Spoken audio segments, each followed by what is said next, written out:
선생님 말씀이 지금 뭔 뜻이다요? 안타깝지만 소리는 포기해야 합니다. 소리꾼들아, 목이 부러졌다는 것을 인정하라는 것은 죽으라는 소리랑 똑같아요. 제발 좀 정신 차려!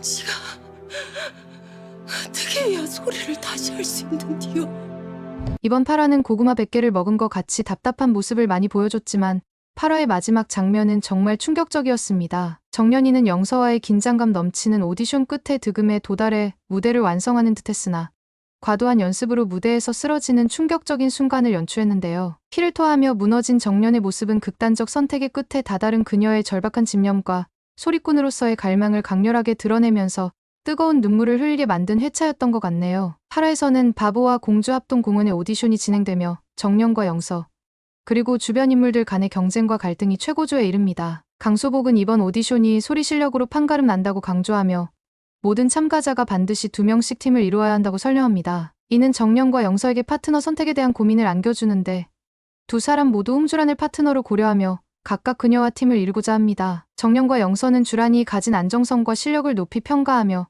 자신과 파트너가 되어줄 것을 희망합니다. 그러나 주란은 결국 영서를 선택하며 정연의 제안을 거절합니다. 주란은 정연의 무대 몰입이 지나치게 강렬하여 국구뿐만 아니라 자신까지 집어삼킬 듯한 위험을 느끼고 있습니다. 주란은 정연과 함께 무대를 서게 되면 돌발 상황에서 통제력을 잃을 수 있다고 생각하고 그와는 달리 전체 극의 흐름을 차분하게 이해하고 분석할 수 있는 영서를 더 안정적인 파트너로 여깁니다. 영서에게는 의지할 수 있는 든든함이 있다고 판단한 주란은 영서를 선택하면서도 한편으로는 정연에 대한 두려움과 복잡한 감정을 숨기고 있습니다. 사실 주란은 자명고 연습 당시 정연의 몰입과 천재성을 가까이에서 느끼며 점점 그녀에게 빠져들었고 이로 인해 자신이 통제할 수 없는 감정이 두려워 정연과의 파트너를 거부한 것입니다. 이로 인해 정연은 주란에게 배신감을 느끼지만 이때 초록은 정연의 파트너가 되기를 간절히 원합니다. 나도 절박하단 말이야.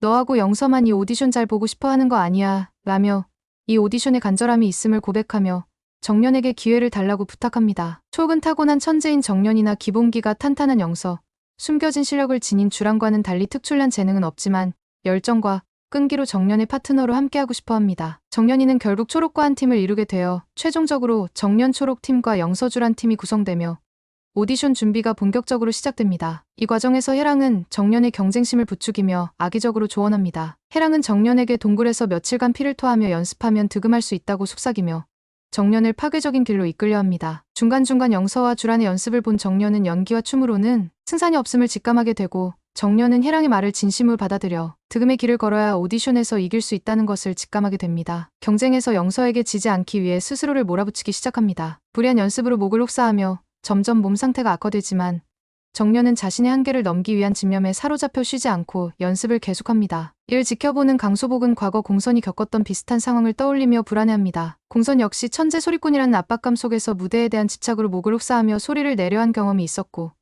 그 당시 소복은 그녀를 말리려 했으나 끝내 막지 못했습니다. 공선은 소복의 만류에도 나는 이 자리에서 내려가느니 차라리 혀를 깨물고 죽는 것이 낫다며 무대에 대한 고집을 꺾지 않았습니다. 그 시절의 비극적인 경험을 회상하며 소복은 정연에게도 같은 일이 반복될까 두려워지며 정연에게 소리를 지키고 몸을 돌보아야 한다는 조언을 합니다. 소복은 정연에게 지금은 영서를 의식할 때가 아니라 오디션에 집중할 때라며 무리하지 말라고 진심으로 충고하지만 정연은 고집을 피우며 해랑의 말대로 무리한 연습을 이어갑니다. 정연이의 득음을 향한 열정이 결국 잘못된 방향으로 나아가고 마는 것이었습니다. 드디어 오디션 당일이 되지만 정연은 마지막 순서임에도 불구하고 나타나지 않아 초록이는 정연이를 기다리며 초조해합니다. 오디션 직전에 겨우 도착한 정연은 목과 몸이 지칠 대로 지쳐 위태로운 상태였고 이를 지켜본 초록은 왜 해랑 선배는 그런 걸 가르쳐줘서는 이라며 해랑 선배에 대한 원망이 가득해집니다. 이때 옥경은 정연이가 지칠 대로 지친 모습으로 나타나는 걸 보게 되고 정연이가 해랑의 말을 듣고 산속에서 득음을 위해 며칠째 연습하고 있다는 걸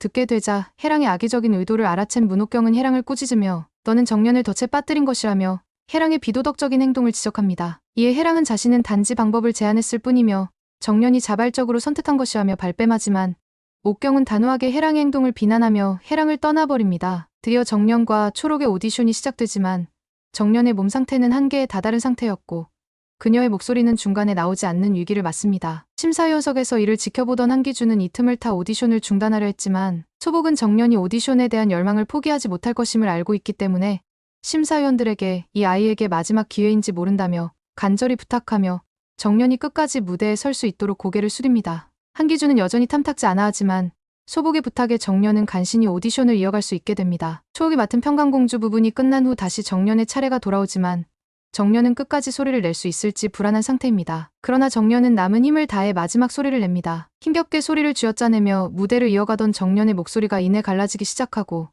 이를 지켜보던 영서, 옥경, 소복, 주란, 초록 모두가 정연의 고통스러운 모습을 보며 눈물이 차오릅니다. 오디션장의 모든 이가 정연의 열정과 고통에 압도된 가운데 정연은 마지막 힘을 다해 소리를 내며 결국 공연을 완성합니다. 하지만 득도의 고통을 이겨내고 무대를 끝마친 정연은 피를 토하며 무너져 내리며 쓰러지고 그렇게 파라는 충격적인 결말로 막을 내립니다. 정연의 쓰러짐은 그녀의 한계를 초월하려 했던 소리에 대한 집착과 경쟁 속에서 스스로를 잃어가는 모습을 상징적으로 드러내며 자신의 무기였던 소리를 잃어버린 정연이 그녀의 다음 이야기가 어떻게 펼쳐질지 큰 긴장감을 남겼습니다. 정연이 무대에서 피를 토하며 쓰러진 후 병원에서 진단을 받은 정연은 소리를 포기해야 한다는 말을 듣고 절망에 빠집니다. 결국 목이 부러지고 만 것이죠. 진짜로 목이 부러진 것이 아니라 국극에서는 소리가 예전같이 나오지 않는 것을 이렇게 표현한다고 하네요. 소리가 인생의 전부였던 정연은 자신의 정체성과 열망을 송두리째 잃은 듯한 상실감에 고통스러워하며 혼자만의 시간을 보내기 시작합니다. 정연은 득음을 향한 집념으로 달려온 자신의 길을 돌아보며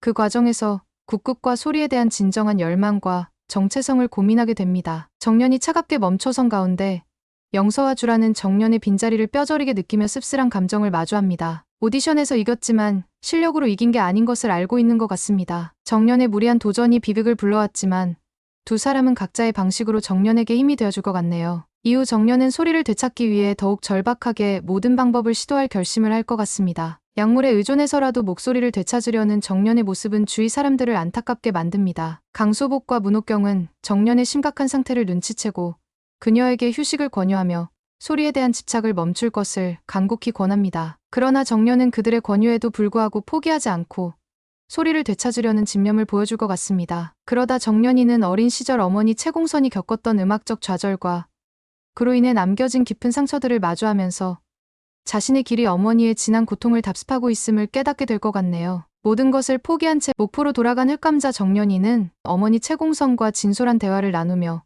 국극의 길을 포기해야 되는지에 대해 고민할 것 같습니다. 어머니 채공선의 목이 부러진 상태에서의 소리를 하는 법과 목포로 내려온 강소복의 진심 어린 조언을 들은 정연이가 점차 국극에서 소리 이외의 것에서 국극을 하는 법을 찾아가며 극곡의 실마리를 발견하게 될 것 같습니다. 소리가 무기였던 정연이가 목이 부러진 구하에서 소리 이외의 것에서 사람들에게 표현할 수 있는 방법이 무엇이 될지 정말 궁금해지는 것 같네요. 구하에서는 과연 정연이 스스로의 소리를 지키기 위해 어떤 선택을 하게 될지, 그녀가 다시 무대에 설 수 있을지, 작은 부족에 시달리는 매락국극단에는 무슨 일이 벌어질지, 정연이가 없는 매랑국극단에서 옥경 선배는 매랑국극단을 떠날지 긴장감을 자아내는 순간들이 이어질 것입니다. 구독과 좋아요는 큰 힘이 됩니다.